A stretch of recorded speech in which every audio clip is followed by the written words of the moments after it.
improved property? The answer is yes. First of all, what are they comparing it to? Is it exactly the same shape? If not, shape might be an issue. How about topography? For those of you that don't know what that means, it means the difference between a plate and a bowl turned upside down. On Kyle Steel Parkway, is everybody familiar with Kyle Steel Parkway? You go up Kyle Steel Parkway and you take a right turn going towards Cedar Creek. I protested some of the values of the land out there. Those are leftover parcels. You have $1 million views. I mean, you look forever, it's beautiful. I was able to persuade the appraiser before arbitration to go to the property. I said, come on, you need to take a break. Get out of there. Go over there. I promise you, $1 million. You won't be disappointed. She called me back. You didn't tell me I should have taken my tennis shoes. I nearly broke my neck. I said, thank you very much. I don't need to bring you a survey showing that it's like a bowl shaped upside down. Well, if the bowl upside down, then how much is our surface area? If I give you a plate, this is your plate of property, and it's level and flat, you can put more structure on it. If I give you a bowl upside down, you can't put as much structure. So we've got shape, we've got topography, we might have other issues like maybe there's a drainage ditch. Okay, see? And what are their lots that they're comparing it to? Does that help you? Next question. Yes, sir. Yeah. Two quick questions. You said you could use like a crime sheet to help you maybe get the value down. Do you have like a recommended place you find that, or where would I get that? Or like Calls. Well, Probably go to the substation, whatever substation's around you, that's where I would start.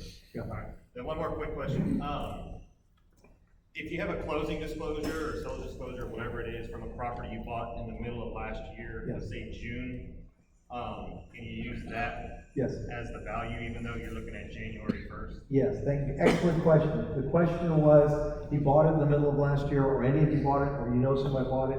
Generally speaking, remember, the county has 120,000 cases last year, they're gonna have 160 according to what he's guesstimating, and if I have anything to do with it, I'm gonna bust the 200,000. I want everybody to be protesting. So he's got this many cases, and he's only got, what, so many appraisers. So there's a good chance that if you walk in and say, listen, like Mrs. Johnson, I bought the house for $200,000. The question's gonna be asked, did you buy it at foreclosure? No. Did you buy it from a relative? In other words, did you manipulate it? You know, no, I bought it for $200,000, but now you're saying it's worth $250,000, and I don't think it went up $50,000 in 6 months. My experience has been, I think we can take care of that. $200,000. It's been nice playing the game. True story. Most recently, I had another story where they bought it for $240,000 last year, and they bought it for $240,000. They appraised it for $240,000. And we went through the formal, we discovered that the lady and her husband were buying it from an estate. That means the estate did not have the ability to give a disclosure because nobody had been living there. They didn't know that the drainage system had fallen apart, the sewer line.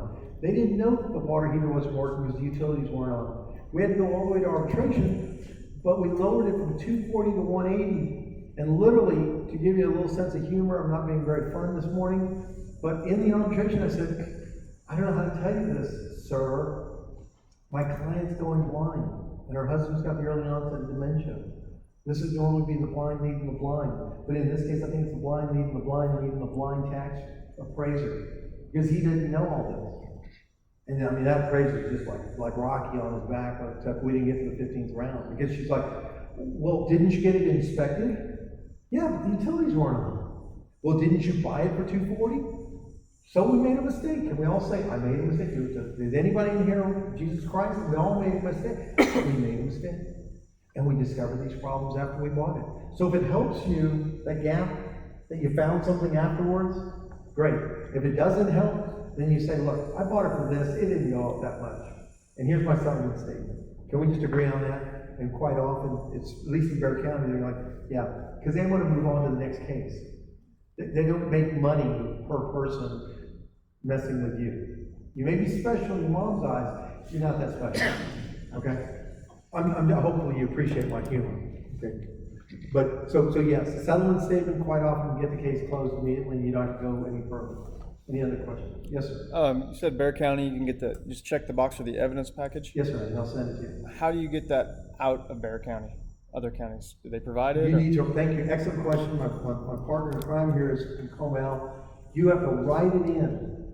Usually there's a box in section 4, you just write, someone write it down. I mean, I like to jokingly say, you know, the chief appraiser taught me this, he said, Mike, unless the taxpayer puts it in writing, you can write it on the back of a piece of toilet paper, I'm joking, it's got $10 bills here, toilet paper. But you have to write it down, unless you write it, they are prohibited from giving you the evidence.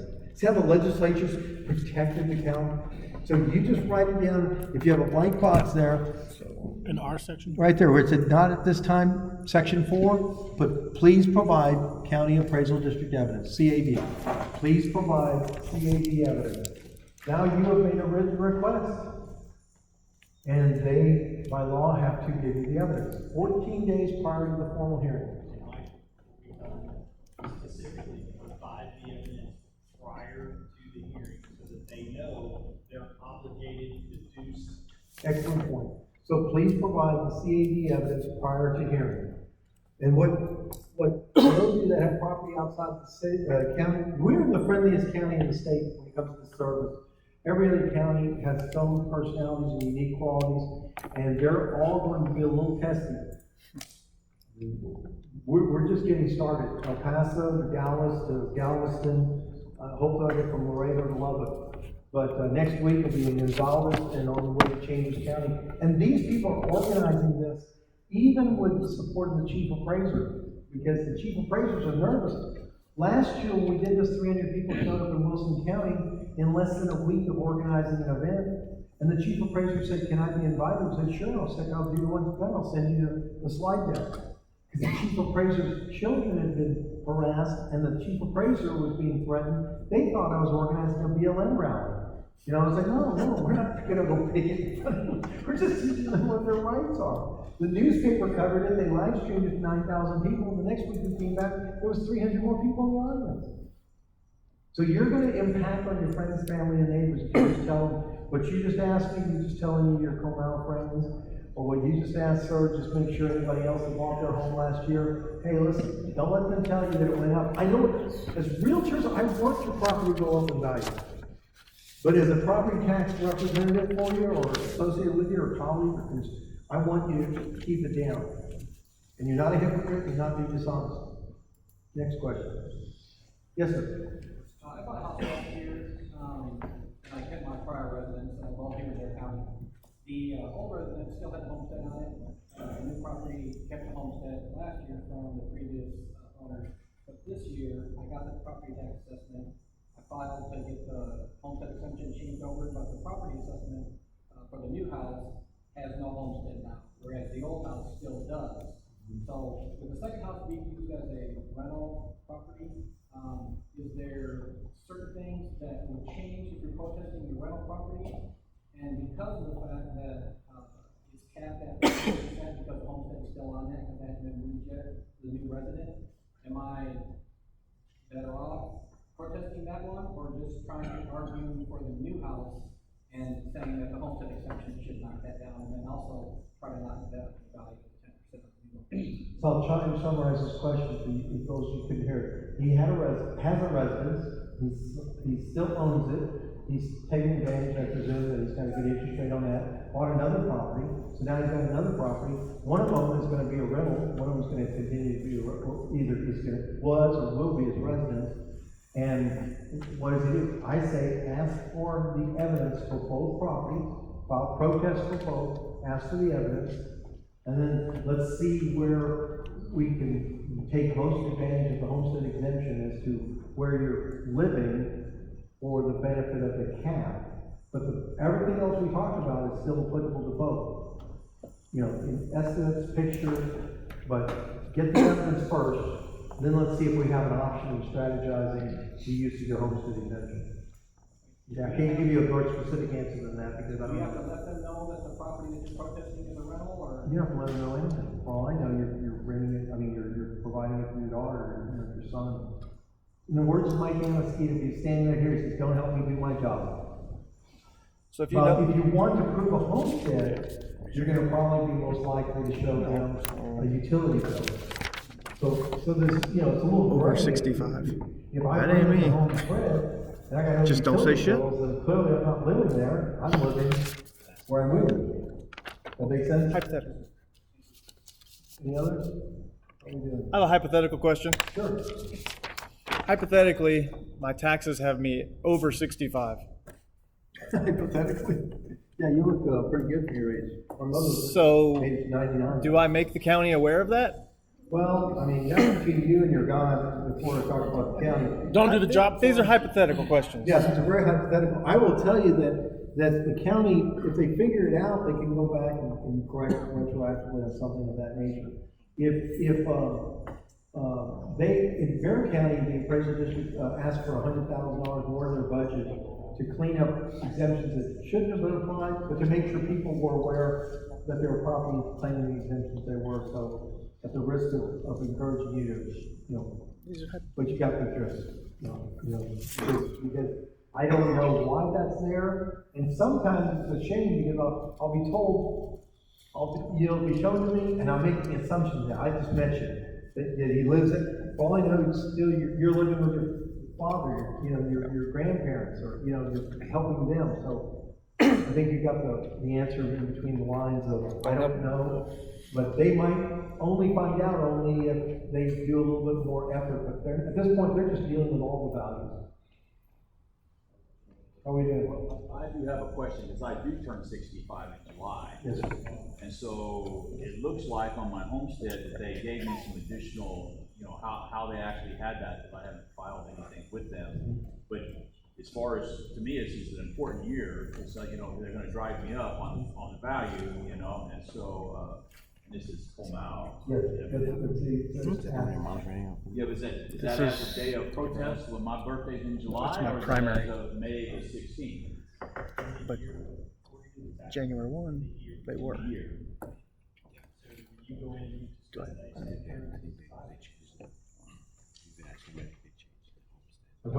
Yes. Yes, sir. So when I go to the property, and this property in January, I did not get the notice of appraisal value. Okay. Can I still go and fight that? Yes, in fact, So I just, so where did they send it? so I just looked and, they sent it to a different lady that had The previous owner. so I was able to find it on DCAD, so I can just print that out, take the self-disclosure or closing disclosure. But just make sure by Monday you file the notice of protest. In your name, you're the property owner, they didn't send it to you, get that form filled out, and email it, and then go correct it. I just don't want you to miss the 16th on the basis that, but I bought it, you have to file the notice of protest by the 16th of May. If you really quickly, somebody who's bought property this year, what their responsibilities are to taxes going forward, and why it's still beneficial to the county. If you bought a property this year, and you don't want to get caught where, well, for instance, what he's referred to is that when you buy a piece of property, whoever owned it at that point is responsible for the property tax. So for those of you that are hearing about people that are about to buy it right now, I mean, I'm in the middle of a situation where the seller has a tenant that wants to buy the house, and the seller is wise to protest the value, even though they want to sell it up, protest it. You can still sell it up in June, but bring the tax down, because you're going to be responsible as the seller for the first 6 months of this year's taxes. So you're kind of like on the same side. The tenant and the landlord are on the same side, even though we haven't transferred it. So we're working together to bring it down. Then after the fact, say, hey, but you knew that I upgraded that pouring in the grant. You knew that I whatever. So, because I'm talking about last January 1st value date, that's going to be affecting this October's bill. It's going to get split between buyer and seller. Estimate of it could potentially be more than what it was estimated in closing, and the buyer has to make up that difference. Any other? Mike, on new construction, Yes, sir. I do have a few, questions before this on, would this be beneficial for somebody who bought a home that is newly built this year? Let me tell you, last night I was going to Del Webb, I'm going to Del Webb, it's a retirement community out in Q1. I'm in the homes of Vermont, all guys over 65. I thought, oh, it's gonna be a terrible audience. Then I can appreciate these issues. I was amazed at the number of people that said, oh, I bought a Prairie home. I'm giving them all kinds of grief. Construction defects out the wazoo. Thank goodness I'm not suing them. I don't have the time, but I'm making them fix this and this and this and this and this under the warranty. Well, clearly, you bought the property, there's problems, you're documenting communication that there's problems. So even with new construction, believe it or not, I mean, I run into situations where, and the documentation, right? I wrote Prairie Homes responded, we will fix that leaning chimney, we will fix, oh, there's foundation shifting, don't worry, we'll stabilize the foundation, then we'll straighten out the sheetrock. Well, could you sell it while you're making all these arguments to the builder of a brand new home? The answer is, I don't think so, I don't know. Remember the question mark? I don't know, but I wanted to bring this to the attention of the panel because the appraiser's exhausted. Appraiser's like, look, you bought it for this. You mean to tell me in this rising market that it's worth less? Yes, because there was some construction defects. Now they're being corrected, but they haven't been. Does that help? So on that note, I defer to Jamin on this, but I do have the opportunity to talk to people during the construction process. If you had an inspection done during that process, which I would hope you would probably be able to use that. On a quick side note, we're trying to be respectful of everybody's time. Yes. So you don't have to stay past this point. All the questions in the world are welcome. Nobody has to go anywhere, but just officially, we want to make sure that everybody knows. You guys, thank you for coming. Been a great crowd. Thank you. But back to that point, if anybody has questions, we'll continue. But a few more things. The inspection, I would, like I said, I lean on what Jamin says regarding that, but I could take that, I would take that and use that as evidence as well. So, Use the evidence that helps make your case. If you bought a home for 300, but it's appraised at 330, just forget that it's appraised for 330. You got the settlement statement. You got a property inspection, it says there's problems, use it. Yes, sir. This gentleman's from Kamau. Are there any other stark differences between Bexar County and Kamau or Guadalupe in terms of the appeal process, or other than that box maybe not being? So the big thing in Kamau, and what I found is Kamau, Kendall, Guadalupe, Hayes, multiple others, they're using the state promulgated form. And so in that section 4, I just put, please provide any/all evidence related to the assessment of this property for the current appraisal year, or whatever, something along that line. I want them to tell me what evidence they're using. In Kamau, they've changed it from last year to this year. Last year, you'd go in for the informal, if you didn't agree, you literally walk straight into the formal. It was that fast. This year, they're trying to settle everything quickly. So they're calling you, they're asking you if you want to have a conversation over the phone. If you come in, they're trying to settle it out right away. You just still need to ask for the evidence. And they're not willingly giving you the evidence prior even to the informal. In the past, prior to the informal, they give you the evidence. But now they're saying, no, you got to come meet with the appraiser first, then we'll give you your evidence packet. Then you can go to the ARB. So they're changing how they operate in many circumstances. I don't know if it's to keep us off guard or if it's just, hey, we're going to try and streamline this process. I actually have a contact in the appraisal office that he's a really good guy, kind of like Mr. Amesquita. I called him, I asked him questions, we looked at properties together. He tells me why they have their stuff, I tell him why it's wrong. And it's not what's the word I'm looking for, combative situation at all. It's very much a cordial relationship. So much so he sent me a text the other night and said, hey, you want to go grab a drink? I would, but I weren't drinking. So they want to do a good job. They want to get it right. I have a friend of mine who's an associate appraiser in Kendall County for a number of years because we wish everybody would challenge their property taxes. Caught me off guard. I'm like, what are you talking about? She goes, didn't get it right. So the problem is people aren't challenging, and so we don't know if it's right or not. We have to make assumptions based on what Mike talked about earlier, this mass appraisal system that I'm not going to say is ripe with errors, but if you assume statistical errors are at 5%, you've got to do 5 or you gotta do 100,000 properties, you know that 5,000 of those properties are gonna be wrong. Well, that's not a small number, and if it impacts your property, you need to say something about it. And as Mike repeatedly said, nobody knows your property better than you. But if you do have questions at Canal or Guadalupe, for sure, those two counties, I'm more than happy to answer any questions. I do a lot of work in both those counties. That leads to a question, I think deserves answering, because you didn't ask. Some of you are gonna say, well, shouldn't I just hire somebody? And he just made the point, nobody knows property better than you do. I've had people in this audience like this, and they said, I've hired somebody for 8 years, no, he never asked me to send him a picture. I'm not using that person. I also am wary of some of the larger companies, and I'm not gonna name them, whether they're local or statewide, that, make all these promises and guarantees, then they get a staff, and they go in and say, hi, Comel, we can settle 20 cases with the appraiser. We're settling 20 cases right now, just knock 5% off each one, or knock 10% off. So that's why we're here to empower you, to inspire you, and inform you. Because we don't have employees, we can't. If all of you said, well, we're going to hire y'all, so great. Sorry, I'm out. You better sell us really good. But even if you sold us really good on letting you hire us, you are going to be part of the solution. You're not going to be. We don't want to be part of that industry that can sponsor a football game, hire minimum wage employees, tell everybody you got a problem, and then not even tell you what we just told you. So be wary, even if you hire somebody, you give them the evidence, go to the hearing with us. I mean, you can do it by phone. You don't have to stop your day.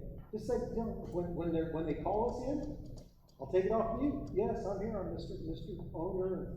So that's my bias about towards you feeling empowered, because you can make your best case, and you don't need property tax. Now, if you get past the formal, and I think Mike speak this, got past the formal, I mean, he needed a cheerleader. I mean, he was very reluctant to, but the more I talked to him, every time we get on the phone, he'd tell me something else. I was like, oh my goodness, Mike, yeah, definitely tell him about the squirrels in the house. Yeah. So on that note, I don't want to go into the squirrel situation, but on that note, guys, I called every station in the city to try to get guys out here, and this is what showed up. Well, thank you guys for showing up. I appreciate it. But a lot of the kickback that I got was, I already hired somebody to do it. And if you ask a little bit more questions, it goes right into what Mike says. To hire somebody and nobody's ever been to their house, for the most part. Every time I dug in a little bit, very rarely does somebody ever go into somebody's house, take pictures. Through my process, I was showing them pictures of the cracked or non-existent tile because we had a flood event in our house. I was showing them holes in sheetrocks. I was showing them chewed up wires from squirrels. I was showing them roof holes from squirrels and damage of hail. I was showing them all this stuff.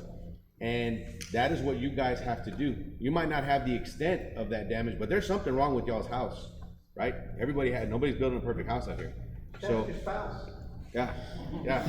There's something wrong with everybody's house in here. So, along with that, as I went through the process myself, I had to be keenly aware. First of all, guys, we are.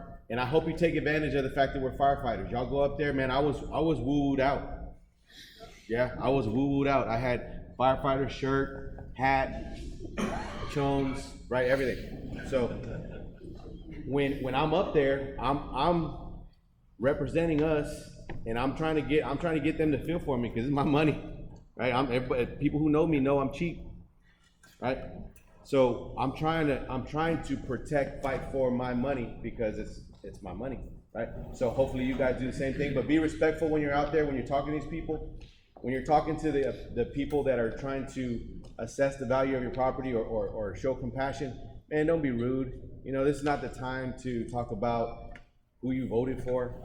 It's not the time to talk about how much you hate this politician or that politician. This is the time for you to try to bond with somebody who you've never met. You got 10 minutes. And you got to put your A game on, right? So it's kind of like when we go into somebody's house and we're helping somebody, we might be helping the grandma of that person that's sitting in front of you. right? So just another reason for us to be a little bit more professional when we're out there in the public and just be good to people, right? So we don't know who we're helping. We could be helping one of those people that's determining whether they're gonna charge you more on your taxes. I've had people ask me for the email already, or for this presentation. I had sent a link out to sign up. If you sign up, we'll get you the presentation. If you want a market analysis, I'm putting Jamin on the spot. He's committed to give you guys a market analysis, but you gotta sign up so we can have the email address to send them out, because we're not handwriting all this stuff, right? So, if you want the phone numbers, can you put the phone number, our phone number back up there, Mike? This, to me, my experience was this was a human process, right? So, you just gotta, make sure you realize that as you're going through this. Just a couple last notes. You said you had something to say? Yeah, in Guadalupe County, I encountered this last week. There's a group that actually is a group of licensed appraisers that do this for fee. And I was told last week by one of the appraisers in the office that they bring in a stack of properties, and we set them on a desk, and they tell the appraiser, we're gonna take care of all these right now. They did not go to any of the properties, they did not take any pictures, do anything. The appraiser agreed to do a mask, take care of the stack, just like Mike said, they walked out the door. And one of the clients, actually multiple clients, has approached Mike and I and said, hey, is this right? And when we go back and look at it, it's way wrong. So don't think that those people are going in and arguing your case. They're going in and looking for the fastest resolution, because it's about quantity, not quality. And I'll go back to it again. Nobody knows your house better, or your property better than you. Thank you, brother. So I think one of the last things I want to say is, for the guys that file this protest, I believe, if Mike is good with it, if we get enough interest, what I'd like to